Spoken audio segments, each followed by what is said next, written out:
네, 안녕하십니까. 헤드만 카오디오 한욱입니다. 자, 오늘 이 시간에는 화면에 보고 계시는 바와 같이 카오디오를 튜닝하는 데 있어서 DSP를 많이 사용합니다. DSP를 튜닝을 하려면 기본적으로 마이크가 있어야 되고, 마이크도 실시간으로 측정을 해서 이것을 PC로 피드백을 시켜서 소리를 내가 원하는 방향으로 튜닝을 하게 됩니다. 이렇게 실제로 마이크를 가지고 음을 수집해서 PC상에서 동일한 파형, 내 귀에서 들릴 것이다 라고 추정하는 동일한 파형을 보면서 튜닝을 하게 되어 있습니다. 물론 DSP를 튜닝하는 데 있어서 이런 마이크를 사용하지 않는다는 것은 사실은 이제 상상하기 힘들죠. 그래서 오늘 드리려고 하는 얘기는 이 마이크, 이 숫자에 대한 것입니다. 마이크를 도대체 몇 개를 가지고 튜닝을 해야 정상적이고 맞는 튜닝이 되는 것인지에 대해서, 그리고 마이크 한 개로 튜닝해도 되는 것인지, 이거에 대해서 실제로 튜닝을 해보면서 여러분들에게 보여드릴까 합니다. 자, 일단 먼저 간단하게 설명을 드리면, 현재 사진상에서 보여주고 있는 마이크는 그 레프트, 왼쪽 귀와 오른쪽 귀, 그리고 앞쪽에 있는 이 앞코, 이 정도 위치에 설치를 해서 튜닝을 하는 3마이크 튜닝 방식입니다. 제가 판단할 때 오랜 시간 동안 카오디오를 설계하고 튜닝해 오면서 내린 결론은 이따가 설명이 다 마친 다음에 해드리기도 하고, 그러면 실제로 마이크로 수집된 음이 어떻게 차이가 나는지 간단하게 보고 DSP 튜닝을 하는 순서, 즉 오늘 얘기할 것은 마이크 3개를 가지고 튜닝을 하는데, 기본적으로 DSP 가지고 첫 번째는 이 내부의 운전석에 앉으면은 여기에 있는 스피커와 트위터, 그리고 조수석에 있는 도어, 그 다음에 트위터, 뒷도어에 있는 스피커, 그 다음에 이 뒤에 있는 우퍼, 그 다음에 이제 센터 스피커까지, 이렇게 각각 다 거리가 다르기 때문에 내 귀에 들려오는 소리 역시 도달하는 시간이 다르다라는 것입니다. 그래서 DSP를 튜닝하는 데 있어서 가장 중요한 것은 첫 번째가 타임 얼라이먼트입니다. 시간 조절. 즉 모든 스피커가 동일한 시간에 내 귀에 도달하도록 만드는 것입니다. 자, 그렇다면 여기서 한 가지 의문이 생기는 것이죠. 도대체 내 귀는 어느 귀를 뜻하는가? 여기에 코도 있고 왼쪽 귀도 있고 오른쪽 귀도 있는데, 도대체 어떤 마이크를 기준으로 해서 내 귀에 도달한다고 봐야 되는 것인가 라는 것입니다. 그런데 우리가 튜닝을 할 때는 뭔가를 기준을 삼아야 됩니다. 이 안에 있는 DSP를 튜닝을 할 때 이 안에 있는 스피커 간에 이제 거리가 있습니다. 그런데 이제 두 가지 방법이 있습니다. 첫 번째는 거리를 그냥 실제로 내 머리에서 이 스피커까지 거리를 재서 입력하는 방식이 하나가 있고, 또 하나의 방법은 이 스피커에서 나오는 도달하는 시간을 측정해서 입력하는 방식, 두 가지입니다. 좀 더 정확한 것은 시간을 재서 측정을 해가지고 입력하는 방식입니다. 그것은 조금 이따 보여드릴 테고, 자, 기본적으로 어떤 마이크를 기준으로 할 거냐 라는 것에 의문을 일단 하나를 가지고 영상을 시작해 보도록 하겠습니다. 자, 마이크를 여러 개 썼을 때 파형이 어떻게 달라지는지를 여러분에게 먼저 보여드리도록 하겠습니다. 자, 지금 저는 두 개의 마이크를 가지고 있습니다. 자, 일단은 이게 이제 녹색이 제 마이크 앞쪽에 있는 것이고, 그 다음에 이게 청색입니다. 자, 그래서 실제로 마이크 두 개가 어떤 차이를 나타내는지를 여러분들은 이 파형을 봐주시면 됩니다. 자, 이렇게 멀리 놓으면은 당연히 가까이 있는 마이크에 더 큰 소리가 들리게 되는 것이죠. 그러면은 이제 자, 양쪽 귀에다 놓고 한번 왼쪽과 오른쪽 귀에 지금 도달하는 파형이 서로 다릅니다. 즉 그 얘기는 이 실내의 공간 때문에 저런 일이 벌어진 것이죠. 지금 두 개를 보시면 녹색 파형이 더 높고 그 다음에 청색이 낮은 것을 알 수 있습니다.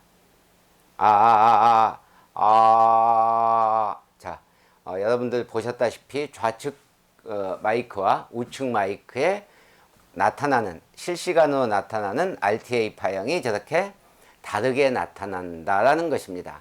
자, 이렇게 다르게 나타나는데 그러면은 이 앞쪽에 제 코 앞에다 놓고 동일하게 얘기하면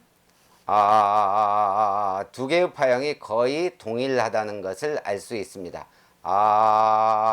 예, 거의 하나처럼 보이죠. 왜냐하면은 이 실내의 소리 벽에 부딪혀서 도달하는 시간, 그 다음에 이제 제 입 바로 앞에 있기 때문에 같은 시간에 도달했기 때문입니다. 그런데 이렇게 놓으면 반사돼서 오는 음이 아마 들어왔기 때문에 저런 식으로 두 개의 파형이 서로 다르게 나오는 것입니다. 자, 그렇다면 저희가 여기에서 이 두 개의 다르게 나오는 파형의 기준을, 도대체 이 마이크의 기준을 어디에다 놓을 것인지, 이게 상당히 궁금하실 것입니다. 여러분들은 실제 튜닝을 받고 나서 소리를 들었기 때문에 실제로 마이크를 한 개로 했는지 두 개로 했는지 세 개로 튜닝을 했는지는 알지 못합니다. 하지만 카우디오샵 사장님은 분명히 마이크를 설치해서 튜닝을 했을 거다라는 것이죠. 자, 어느 게 맞느냐는 이 영상을 보시면 여러분들이 저절로 알게 됩니다. 그래서 오늘 마이크를 몇 개를 써서 튜닝을 하는 것인지, 실제로 DSP 튜닝하는 과정부터 해서 RTA 튜닝까지 최종적으로 파형까지 보는 것을 보여드리도록 하겠습니다. 먼저 오늘 시스템을 먼저 보시고 그 다음에 이 시스템에 뭐가 들어가 있는지를 간단하게 살펴보고 DSP 설정부터 시작해서 시작을 해보도록 하겠습니다. 튜닝하려는 시스템은 사진을 보시면, 여기 영상을 보시면 트위터를 대시보드 위에다가 세우고, 고음은 방향성이 있기 때문에 위에다 세워집니다. 그 다음에 앞 도어 스피커 별도, 이게 이제 멀티죠.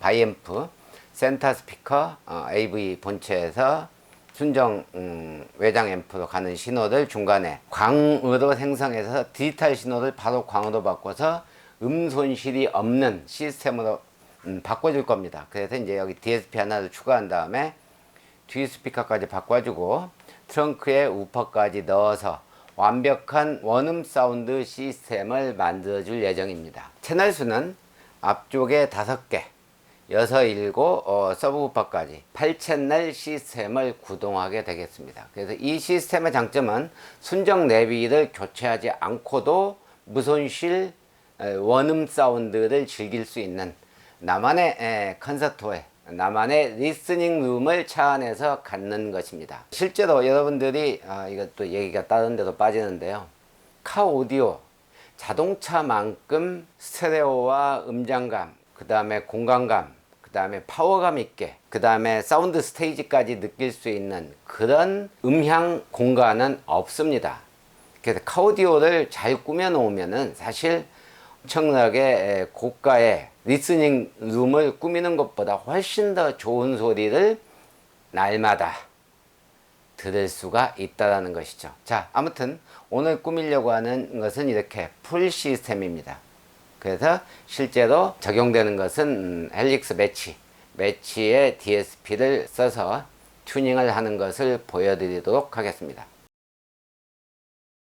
자, 이제 DSP를 세팅을 하고 실제로 튜닝하는 과정을 보여드리도록 하겠습니다.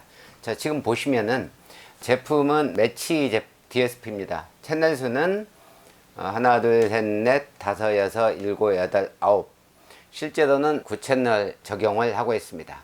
9채널을 적용하는데 입력은 광입력, 무손실 원음이기 때문에 디지털 입력을 받고, 그 다음에 차량의 안내음, 알람음을 받아야 되기 때문에 이 4개 채널을 앞쪽 신호를 받아서 앞 도어에다가만 신호를 넣어주고, 나머지는 디지털 LR을 모든 채널에 다 정렬을 해줍니다. 뒤쪽 스피커 같은 경우에는 60Hz 크로스오버를 설정해주고 LR 모두 동일하게 설정을 합니다.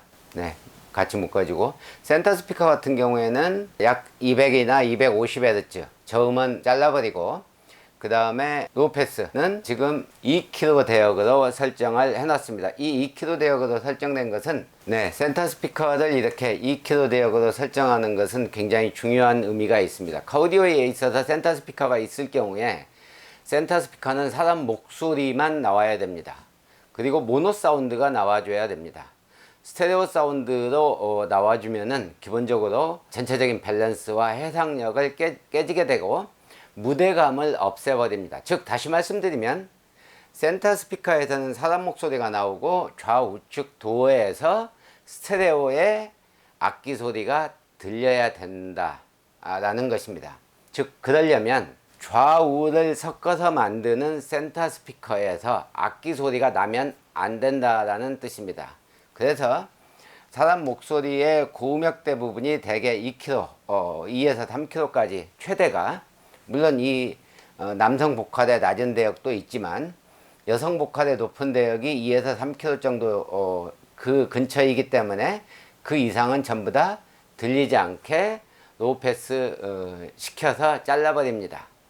그래서 아무튼 이런 식으로 센터 스피커는 저음과 고음, 악기 소리가 안 들리게 만들어서 설정해야 된다는 것을 얘기하고 있습니다. 그 다음 이제 이 슬로프 몇 dB, 옥타브당 몇 dB로 떨어지는 크로스오버를 만들 것이냐라는 것은 이따가 설정할 때 위상하고 맞춰서 같이 설정되게 됩니다. 자, 이제 다음은 앞도어 스피커의 미드레인지, 앞도어의 6.5인치인데 여기도 마찬가지로 적절한 주파수 20Hz를 설정하고, 서브우퍼 같은 경우도 좀 대역을 넓게 하려면은 80Hz 정도를 설정하고, 그렇지 않으면은 좀 단단하게 듣겠다고 하면은 60에서 65Hz 정도의 로우패스 필터, 이런 식으로 낮은 음만 나오도록, 우퍼에서 나오도록 설정을 해주게 됩니다. 자, 이렇게 트위터 2개, 그 다음에 뒷도어, 그 다음에 센터, 앞도어, 그 다음에 서브우퍼까지 주파수 대역을 다 설정한 다음에 하나씩만 켜서 각각의 이 설정값들이 각각의 스피커로 세팅해 놓은 것들이 정상적으로 연결되어 있는지를 확인하는 작업을 거칩니다. 그래서 하나씩 켜서 나오는지 확인하고, 또 두 번째 트위터 R 켜서 나오는지 확인하고,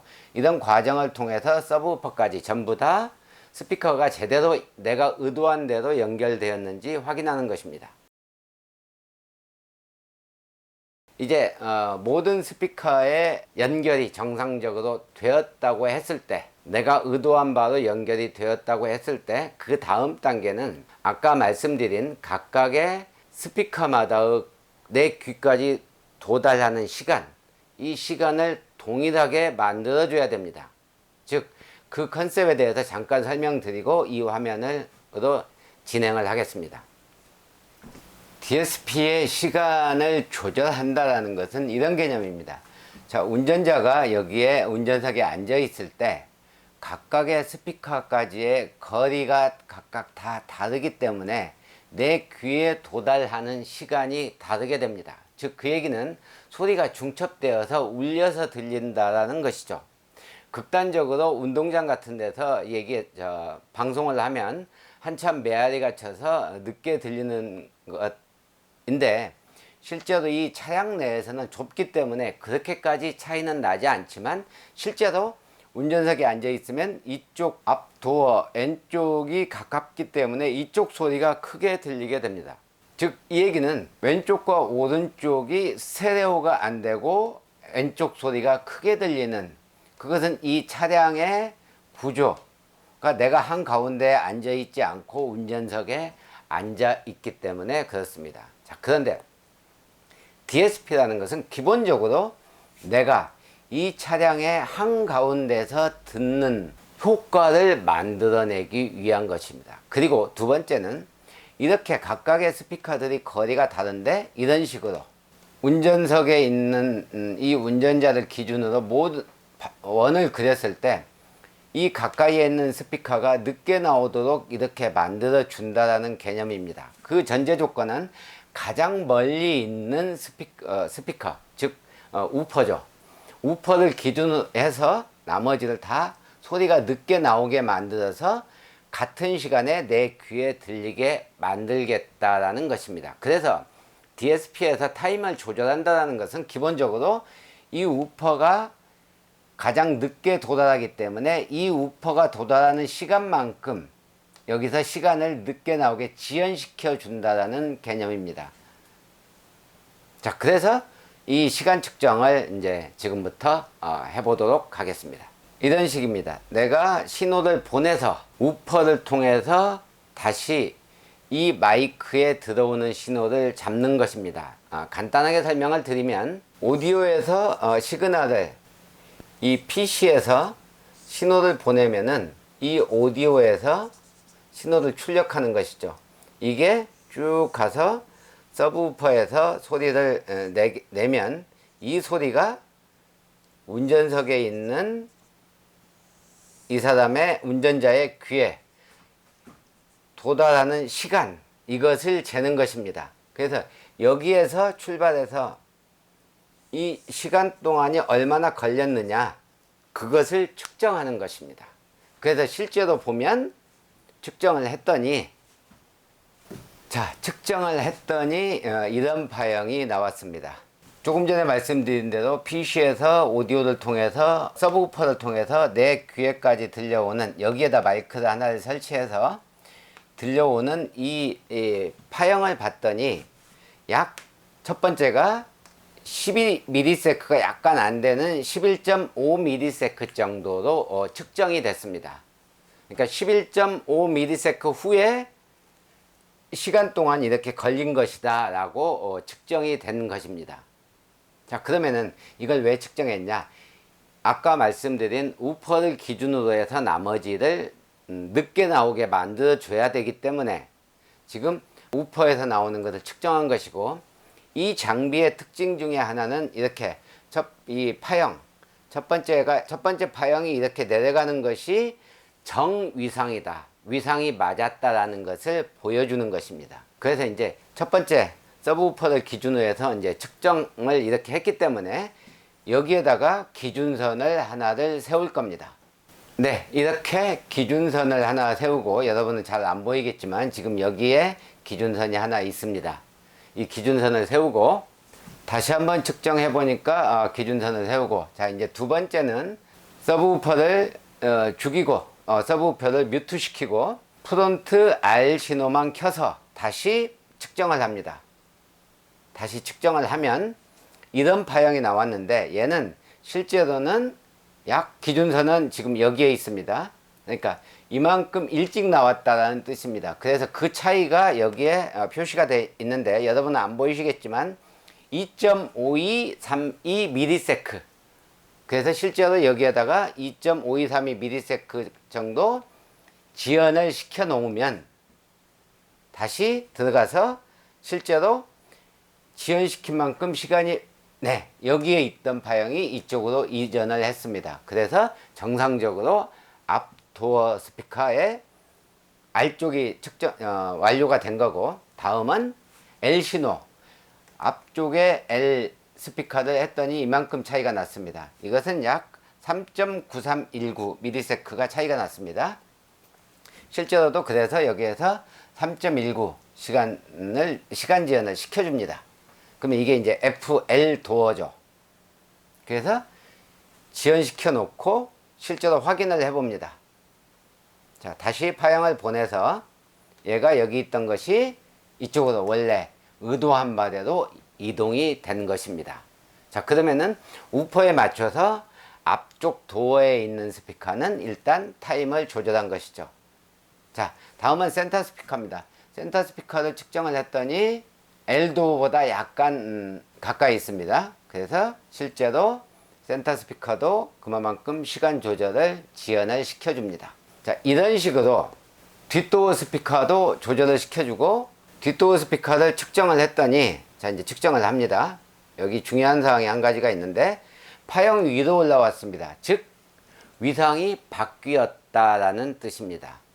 즉 이 위상이 바뀌어서 나오는 것은 실제로 스피커의 위상이 바뀌어서 그럴 수도 있고, 배선상에서 위상이 바뀔 수도 있고, 그 다음에 거리 따라서 위상이 바뀌어서 나올 수도 있습니다. 하지만 내 귀에 들리는 것은 이렇게 동일한 위상으로 나와야 되기 때문에 위상을 바꿔주는 것입니다. 여기 이렇게 위상이 바뀌어져 있고 시간을 그만큼 지연시켜 주는 것이죠. 뒷도어의 L도 역시 마찬가지로 측정을 해서 이게 원래 기준선인데 측정을 하면은 여기에 나와 있습니다.